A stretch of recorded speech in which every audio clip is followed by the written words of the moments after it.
Hello munchkins, welcome back to the channel. So बच्चा बाटी, आज मैं आपको स्टोरी राइटिंग से रिलेटेड टिप्स देने वाली हूँ। भाई, स्टोरी राइटिंग आप सबको पता होगा कि आपके राइटिंग सेक्शन में 5 मार्क्स का जरूर आता है and a lot of kids lose marks in that. I want कि मेरे बच्चे ऐसे मार्क्स लूज ना करें, तो इसलिए मैं आपके लिए कुछ अमेजिंग अमेजिंग टिप्स और ट्रिक्स लेकर आई हूँ that can help you score full marks in story writing. भाई, इस वीडियो को इसके एंड तक जरूर देखना। एंड बच्चा party, my name is ocean, your very own English master teacher. And अगर आपको ऐसी प्यारी प्यारी वीडियोस और चाहिए तो सबसे पहले इस वीडियो को लाइक करो, चैनल को सब्सक्राइब करो, ठीक है। और उसके करने के बाद आगे बढ़ते हैं and let's just discuss, let's just get into the topic. आज कोई फालतू बकवास नहीं करेंगे। तो मैंने स्टोरी राइटिंग पर ऑलरेडी एक डिटेल सेशन आपका ले रखा है, तो आपको कुछ नहीं करना है, बस story writing by ocean ma'am search करना है, जहां पे आपको बहुत सारे क्वेश्चंस मिल जाएंगे और भी बहुत सारी डिटेल में चीजें मिल जाएंगी। एंड अगर आपको सिर्फ टिप्स और ट्रिप्स चाहिए तो इस वीडियो को एंड तक देखो। तो सबसे पहले डिस्कस करते हैं कि जो स्टोरी राइटिंग है उसमें क्या क्या एलिमेंट्स होने चाहिए। तो भाई, सबसे पहले तो आपके कैरेक्टर्स बहुत इंपॉर्टेंट होते हैं कि कौन से कैरेक्टर्स हैं, ठीक है। उसके बाद सेटिंग, स्टोरी आपकी कहाँ हो रही है, एक घर में हो रही है, एक स्कूल में हो रही है, ठीक है, आपके पास एक जंगल में हो रही है, it can happen anywhere. Plot क्या है उसका, ठीक है, स्टोरी लाइन क्या जाएगी, ठीक है, कैसे शुरुआत हो रही है, ठीक है, एक था राजा, एक थी रानी, फिर वो ऐसे मिले, फिर उनके बीच में ये हुआ। कॉन्फ्लिक्ट क्या रहेगा, यानी आपका ट्विस्ट क्या रहेगा जिसकी वजह से लोगों का उसमें इंटरेस्ट बना रहे, ठीक है, जिसकी वजह से आपका एग्जामिनर एच में बैठ के ये सोचे कि इसके आगे क्या, अच्छा इसके आगे क्या। और लास्ट में थीम क्या रहेगी, यानी किस चीज से रिलेटेड, क्या आप वैल्यूज से निकालना चाहते हो, वो बहुत जरूरी है, उससे रिलेटेड होना। अब आपके पास जो स्टोरी राइटिंग का जो क्वेश्चंस आते हैं, हो सकता है कि आपके पास ऑलरेडी कुछ क्लूज गिवन हो। अगर वो क्लूज गिवन है तब तो आपके लिए स्टोरी लिखना बहुत आसान है, बिकॉज उसी को बस आपको वर्ड्स में फ्रेम करके लिखना है।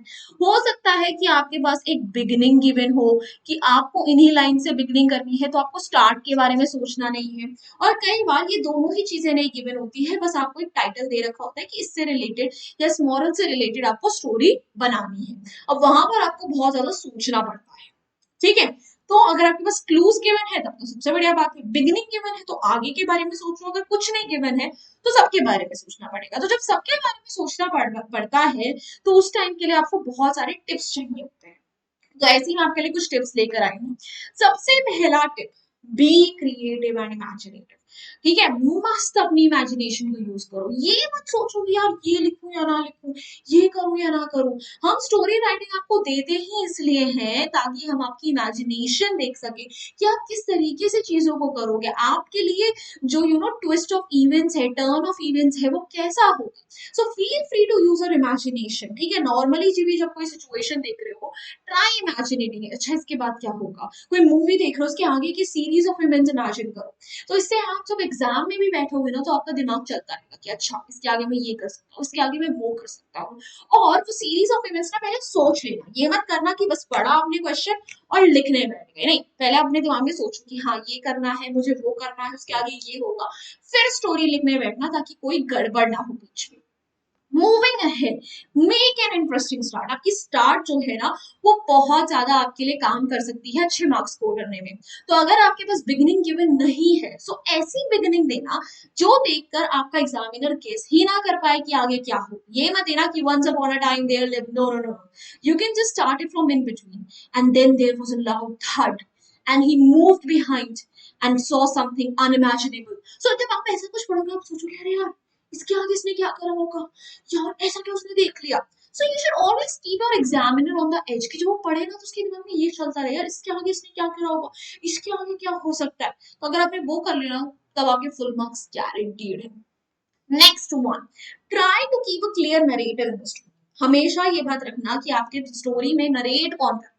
या तो आप उसे फर्स्ट पर्सन में लिख रहे हो कि आप अपने आप को इमेजिन कर रहे हो सिचुएशन, और आप बता रहे हो कि हाँ, I went to the market and I saw this, this happened with me, ठीक है। या फिर अगर आप किसी थर्ड पर्सन को नरेटर बना रहे हो, ठीक है, तो फिर third person, this happened to her and then she saw this, then this happened, ठीक है। तो इसमें स्विच मत करना, नरेटर क्लियर रखना, अपनी टेंसेस क्लियर करना, ग्रामेटिकल एरर्स मत करना, बिकॉज ये चीजें हैं जहां पर अगेन आप मार्क्स लूज कर सकते हो। सिर्फ पास्ट टेंस में स्टिक रहोगे तो आपके लिए बेटर रहेगा, सिर्फ उसी में लिखना अपनी story, alright. Moving ahead, keep limited character in the story. Always remember कि आपके पास एक लिमिटेड स्लॉट है, टाइम है, ठीक है, करने के लिए, क्योंकि 3 घंटे में आपको और भी चीजें करनी है। तो प्लीज इतना मत भावनाओं में बह जाना कि आपने मल्टीपल कैरेक्टर्स कर दिए, मल्टीपल आपने सिचुएशंस कर दी, उससे आपको स्टोरी को वाइंड अप करने में बहुत ज्यादा प्रॉब्लम होगी। सो अपने कैरेक्टर्स को शॉर्ट क्रिस्प रखना और उनका डिस्क्रिप्शन बहुत ही विविड रखना, क्योंकि again you have to make the other person imagine what you are saying. ठीक है, so, जो भी अपने 2 या 3 कैरेक्टर्स रखो, उनके आप कुछ ना कुछ उनके डिस्क्रिप्शन के बारे में बता सकते हो। That he was a tall strong sturdy man, she had was a short person, she was a she was a little plumpy, she had long hair, something like that.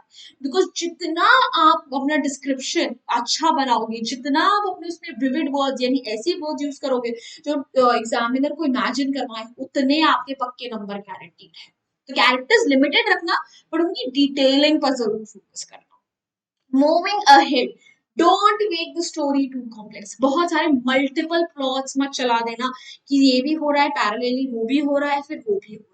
एक स्टोरी लाइन पकड़ो और उसी के साथ चलते रहो। सिर्फ एक सीरीज ऑफ इवेंट्स पर ध्यान दो, सिर्फ एक टाइमलाइन पर फोकस करो। मल्टीपल चीजों पर फोकस करोगे तो अगेन बहुत टाइम लगेगा, ठीक है, बहुत लंबी खिंच जाएगी स्टोरी, एंड अगेन तुम्हारा बाकी सारा का सारा पेपर छूट जाएगा। याद रखना कि सिर्फ 5 मार्क्स यही से आने हैं, ठीक है, बाकी आपके जो मार्क्स हैं, ठीक है, वो पूरे के पूरे पेपर से आने हैं, ठीक है, तो उस पर भी फोकस करना है। This is just 5 marks.